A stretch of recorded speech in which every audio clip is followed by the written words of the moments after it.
Good morning. So I bought a used snowblower for a Kubota tractor from a very nice guy downstate.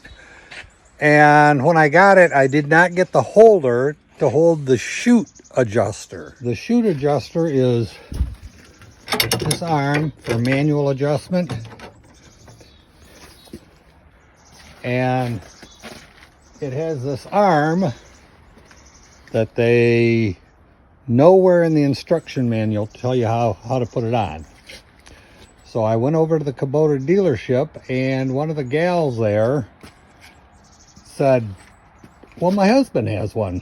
Let's take a picture of his. So she called her husband, had him take a picture.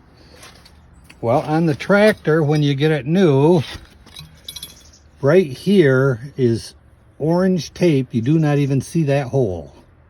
So what you do is you take this bolt off, take the tape off, put this on like so, and then assemble the rest of it, which I will show you immediately. Now, since they only gave us one bolt and put tape over the other hole, I went down to the local hardware store, bought two of the proper size. I got these at Tractor Supply because they charged by the pound, so this wound up being 9 cents. Now on this outer bolt, there's not enough clearance room because of the hydraulic lines, so you're going to have to use a 1/2 inch open end wrench on there to finish tightening that up. Once that's on, you just slide this through here.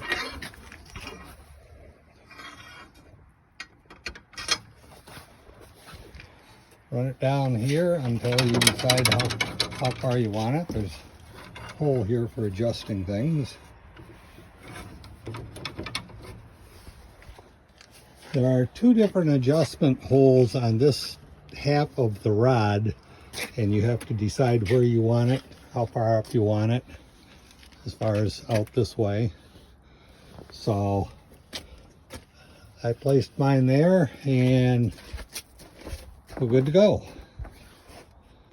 I hope this helps anybody that buys one and does not have the instructions or all of the pieces.